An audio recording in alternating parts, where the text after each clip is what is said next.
أشرقت نفسي بنور من فؤادي حينما رددت يا رب العباد.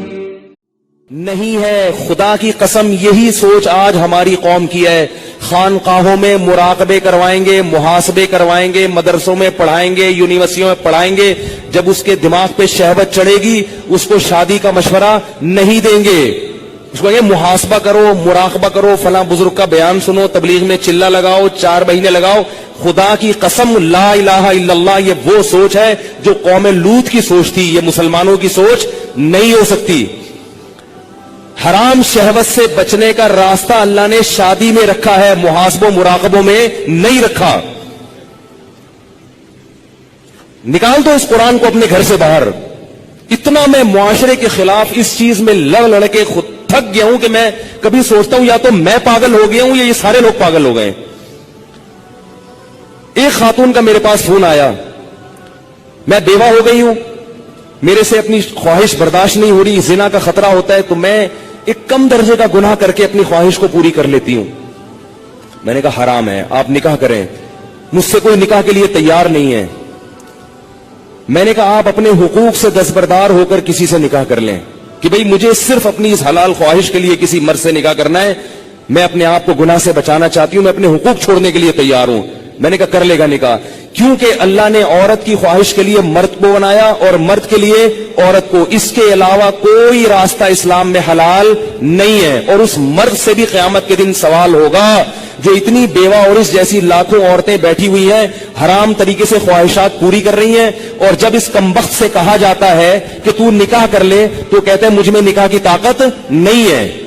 جبکہ انٹرنیٹ پر روزانہ ننگی فلمیں دیکھ رہا ہوگا، اتنی شہوت ہے، روزانہ اور طریقوں سے اپنی حرام خواہشات پوری کر رہا ہوگا، اور بڑے بڑے قوم میں کارنامے سر انجام دے رہا ہوگا جن کے لیے اچھا خاصا حوصلہ چاہیے. لیکن جہاں کسی عورت کو عفت اور پاکدامنی والی زندگی میسر کرنے کی بات آتی ہے، نکاح کی بات آتی ہے، یہ بکری بن کے بیٹھ جاتا ہے، کہتا ہے میرے اندر قوم سے لڑنے کی، رشتہ داروں سے لڑنے کی طاقت نہیں ہے. ویسے اس کو بولو نا وہاں جا کے بم رکھ کے آؤ تو رکھ کے آ جائے گا. یہ اس کو بولو نا یہ فتح کر لو مارے کا، یہ کر کے آ جائے گا. تو بھائی یہ طریقہ نہیں ہے. اللہ نے سورہ نور میں نظروں کی حفاظت کا حکم دیا اور اگلی آیت میں اللہ نے نکاح کا حکم دیا ہے، آلٹرنیٹ فورن بتایا ہے. تو اللہ نے صرف اور صرف مرد عورت کو ایک دوسرے کے لیے پیدا کیا ہے. اور ہن لباس لکم وانتم لباس لہن، فرمایا عورت تمہارے عیب پہ پردہ ڈالے گی اور تم اس کے عیب پہ. شہوت اللہ نے دونوں میں رکھی ہے. جو یہ کہتا ہے نا نہیں ہے، خدا کی قسم جھوٹ بولتا ہے، وہ جھوٹ بولتا ہے. وہ کوئی کہتا ہے وہ اتنی نیک عورت ہے اس میں شہوت نہیں ہے، خدا کی قسم جھوٹ بول رہا ہے. جیسے بھوک لگنے کا تعلق آپ کے نیک ہونے یا نہ ہونے سے نہیں ہے، تو سیکچول ڈیزائرز جو ہیں اس کا کسی کے نیک یا برے ہونے سے تعلق نہیں ہے. اتنی یہ کامن سینس کی بات ہے، یہ سمجھ میں نہیں آ رہی بھائی. اتنی کامن سینس کی باتیں ہیں، اس میں کون سی میں ایسی باتیں کر رہا ہوں جو سمجھ میں نہ آئے، اس پہ میرے اوپر الزام لگتے ہیں، پتہ نہیں کیا سکھا رہے ہیں لوگوں کو. تو یہ جو الٹے کام آج کل ہو رہے ہیں نا، لڑکیاں بھی کر رہی ہیں، یونیورسٹیاں جانے والی لڑکیاں، کالج جانے والی لڑکیاں میرے پاس فون آتے ہیں، ہم یہ کر رہے ہیں، ہم یہ کر رہے ہیں. میں کہتا ہوں کیوں بھائی؟ کہہ رہے ہمارے اندر جزائز پیدا ہوتی ہے، ہم کیا کریں مفتی صاحب، رشتے ہی نہیں آتے. اور لڑکا بھی کر رہا ہے. ان سے بولو کہ بھائی تم شادی کیوں نہیں کرتے؟ پیسے ہی نہیں ہے، کیسے کر لیں شادی؟ پیسے ہی نہیں ہے. گرل فرینڈ کے لیے پیسے کہاں سے آ جاتے ہیں بھائی تمہارے پاس؟ نکاح کے لیے یہ دماغ سے نکال دو کہ پیسوں کی ضرورت ہوتی ہے. یہ دنیا کا سب سے بڑا جھوٹ ہے کہ شادی کے لیے پیسے چاہیے. او بھائی شادی ایجاب و قبول کا نام ہے. خدا کی قسم نہیں چاہیے پیسے شادی کے لیے. اگر شادی کے لیے پیسے چاہیے ہوتے تو اللہ قرآن میں نکاح کا حکم دینے کے بعد غریب اور فقیر کو الگ سے ترغیب نہ دیتا. اللہ کہتے اگر فقیر ہونا تو اللہ دے دے گا پیسے، کر لو شادی. اگر نکاح میں پیسوں کی شرط ہوتی کہیں بھی کسی بھی درجے میں تو اللہ کیا کہتے جن لوگوں کے پاس پیسے نہیں ہیں وہ صبر کریں.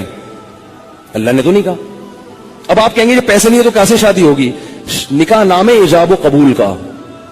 بھائی کسی لڑکی سے عقد کر لو، ایگریمنٹ کر لو کہ میں تمہیں اپنے نکاح میں لیتا ہوں، وہ اس کہ ہاں میں نے قبول کیا، گواہ سن رہے ہو، یہ بات ہو گیا. اب اگر پیسے نہیں ہے تو اس کو بتاؤ پیسے نہیں ہے میرے پاس، تم میرے گھر آگے رہنا چاہتی ہو تو میرے ذمے تمہارا خرچہ ہے، لیکن یہ ہے میرے پاس، میں جتنا خود کھا رہا ہوں اس میں سے آدھی روٹی تمہیں کاٹ کے دے دوں گا. بہت مشکل ہے. کچھ کرنا ہے نا تو کچھ کرنا پڑے گا، ورنہ چلتے رہو پھر اسی راستے پہ جو لوط علیہ السلام کی قوم والا راستہ ہے، ادھر ہی جاؤ. اور اس انجام ہماری قوم کا بھی وہی ہے جو ان کا انجام تھا، جو گوروں کا انجام ہوا ہے نا. گورے کو یہ سمجھانا بڑا مشکل ہے کہ لڑکوں سے بدفعلی غلط کیوں ہے. کیوں مشکل ہے؟ اس لیے کہ وہ نکاح سے دور بھاگ بھاگ کے لڑکوں کے اتنے عادی ہو چکے ہیں کہ اب وہ کہہ رہے ہیں یہ مولوی پاگل ہیں، ان کو پتہ نہیں کیسی باتیں کر رہے ہیں. یہ گند میں جب ایک دفعہ پڑ گئے نا، پھر نکاح کے لیے پیسے ہوں گے تو بھی شادی نہیں کرو گے. یہ گند میں پڑنے سے پہلے کی باتیں ہیں ساری.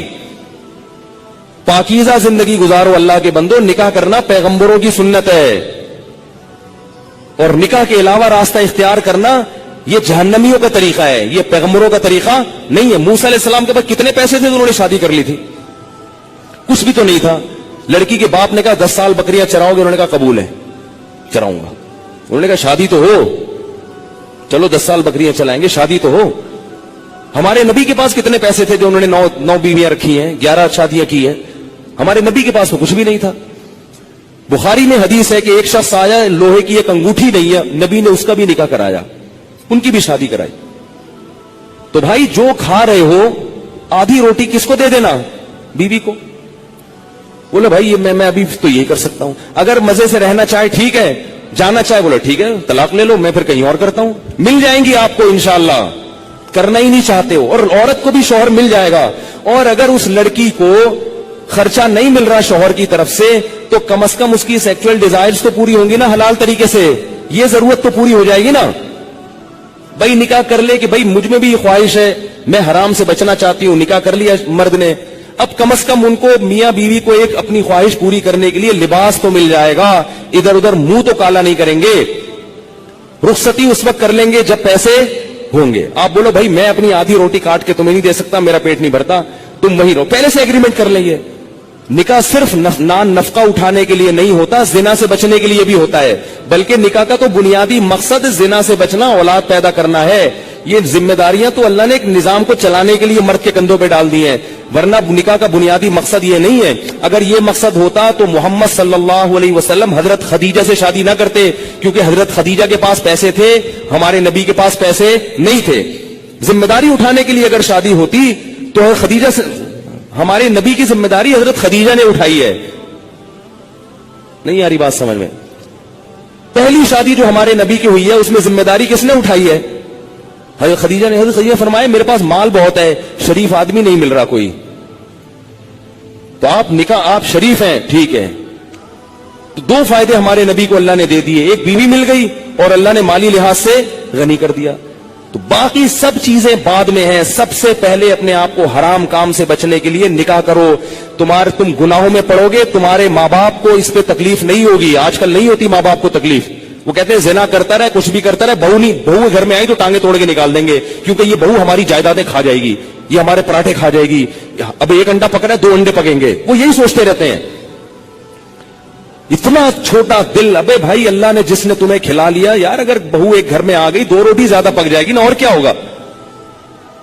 2 روٹی زیادہ پک جائے گی. اللہ نے ایک دوسرے کے لیے پیدا کیا ہے اور بالغ ہوتے ہی یہ خواہش رکھ دی ہے. رکھنا اس کی علامت ہے کہ ہم ان دونوں کو نکاح کی ضرورت ہے.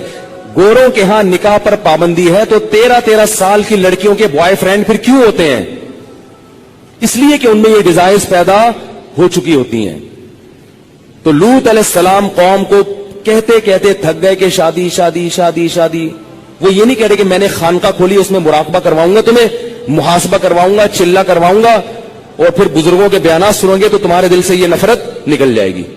یہ نہیں کہہ رہی لوط علیہ السلام. یہ 4 مہینے لگواؤں گا تبلیغ میں تم سب کے. یہ ایسا آدمی 4 مہینے کے لیے نکلے گا نا، وہاں لوگوں کو خراب کر دے گا. یہ جو شہوت پرست آدمی ہے نا، جس کو حلال خواہش پوری نہیں ہو رہی، یہ تبلیغ کا ماحول جا کے کیا کرے گا؟ اس کو مدرسے میں چھوڑو گے، مدرسے کے طلبہ کو بگاڑ دے گا. اس کو بچوں کا استاذ بناؤ گے، قاری بناؤ گے، بچوں کو پیل دے گا. یہ اللہ معاف فرمائے میں بہت برے الفاظ استعمال کروں، لیکن ہو رہا ہے یہ سب کچھ. بچوں کو خراب کر دے گا. یہ میں تو کہتا ہوں مدرسوں میں ایسے قاری کو رکھا نہ جائے جو شادی شدہ نہ ہو. رکھا کتنا ہی ایسے پیر اور مرشد سے بیعت نہ ہو جو شادی شدہ نہ ہو. بیعت ہوگے نا، شیطان اس کو تمہارے خلاف، اگر کوئی نیک خوبصورت مرید جا کے بیعت ہو گیا نا تو شیخ کا اس پہ دل آ جاتا ہے. بھائی اللہ نے نظام نہیں رکھا نا. ایک چیز, آپ کو بھوک لگ رہی ہو, کھانے کو روٹی نہیں ملے گی, تو جو تھوڑے دن تک برداشت کرو گے, پھر کچرے سے گند نکال نکال کے کھانا شروع کر دو گے. کب تک برداشت کرے گا؟ تو جب مرد اور عورت کی خواہش پوری نہیں ہوتی, نتیجہ کیا نکلتا ہے؟ وہ گند کی طرف جانا شروع. اور ایک وقت تک تو واپسی کا چانس ہوتا ہے, کچھ وقت کے بعد پھر پیسے آ جائیں گے نا, کروڑوں روپے بھی, پھر بھی واپسی کا چانس. تبھی نکاح کے بعد بھی گندگی میں پڑے رہتے ہیں ایسے لوگ. دیر سے جن کی شادیاں ہوتی ہیں نا, شادی کر کے بھی گناہ نہیں چھوڑتے وہ. تو لوط علیہ السلام نے کیا کہا اپنی قوم کو کہ یہ عورتوں سے نکاح کیوں نہیں کر رہے؟ قوم جواب میں کہہ رہی ہے, ما لنا فی بناتک من حق, ہمیں عورت سے نکاح میں دلچسپی ختم نہیں ہے. اس سے پتا چلا کہ گناہوں میں جب پڑو گے تو حلال کی لذت, بولو نا, ختم ہو جائے گی, ختم ہو جائے گی. اور یہی ہو رہا ہے ہمارے معاشرے. بیویاں گھر میں بیٹھی ہوئی ہیں اور منہ کالے ہو رہے ہیں باہر جا کے. عورتوں کے اپنی زوجاؤں کو وقت ہی نہیں دیتے, محبت ہی ختم ہو گئی, کیونکہ اتنی گرل فرینڈ ہیں, اسے منہ کالے کرا لی ہیں, اتنی عورتوں سے منہ کالا کرنے کی عادت پڑ چکی ہے, شادی سے پہلے پڑ چکی ہوتی ہے. آج کل جو شادی کے بعد کیسز آ رہے ہیں نا, وہ پتہ ہے کیا آ رہے ہیں؟ شادی ہوئی تو پتا چلا میرے میاں کی اتنی پہلے سے فرینڈز ہیں. اب چند دن تو بیوی کی طرف رغبت تھی, اس کے بعد وہ پرانی والی فرینڈز وہی شروع ہو گئی. عورت پہ کیا گزرتی ہے؟ عورت سب کچھ برداشت کر لیتی ہے, مگر مرد کی بد کرداری عورت سے برداشت نہیں ہوتی. اس کو یہی نہیں پتا کہ کل کس عورت کے ساتھ دوستی لگائے گا, پرسوں کی. گھر تو ایسے گھر تھوڑی چل سکتا ہے. ایک عورت کی کال ہوتی نا جو ایسے اپنے غم بتاتی ہے, تو میں آپ کو بتاتا, درجنوں عورتیں ہیں. نتیجہ کیا نکلتا ہے کہ ان لڑکوں کو شادی سے پہلے لڑکیوں سے دوستیوں کی عادت پڑ چکی ہوتی ہے. وہ چسکے لے لیے ہوتے ہیں. اب شادی کے بعد پھر وہ کہتے ہیں یار ایک بیوی یہ کیا ہے, یہ درجنوں لڑکیاں, درجنوں لڑکیاں. پہلے ہی سے جب بچہ بالغ ہو تو والدین کو اللہ کا واسطہ دے کے کہتا ہوں, اپنے بیٹوں کی بیٹیوں کی فکر کرو. بچہ بالغ ہو, برائیوں میں پڑنے سے پہلے اسے اس کو گھر بار پہ لگا دو. اتنا نیک شریف نکلے گا, دیکھو آپ دعائیں دو گے مجھے, ایسا پیارا بچہ نکلے گا آپ کا. تھوڑے دن میں اس کی اولاد ہو جائے گی, میاں بیوی بچہ, وہ اسی میں مشغول ہو جائیں گے. اس کے کیونکہ اللہ نے انسان کے دل میں فطری طور پر گناہ سے نفرت رکھی ہے. جب اس کی حلال طریقے سے تسکین ہو جائے گی تو فطری طور پر اس کا طبیعت جائے گی نہیں گناہ کی طرف.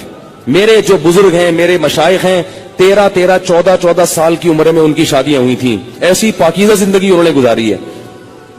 میرے جو بزرگ ہیں میں ان کی بات کر رہا ہوں, 13 سال 14 سال میں ان کی شادیاں ہوئی ہیں, ایسے پاکیزہ زندگی. نفسي بنور من فؤادي حينما رددت يا رب العباد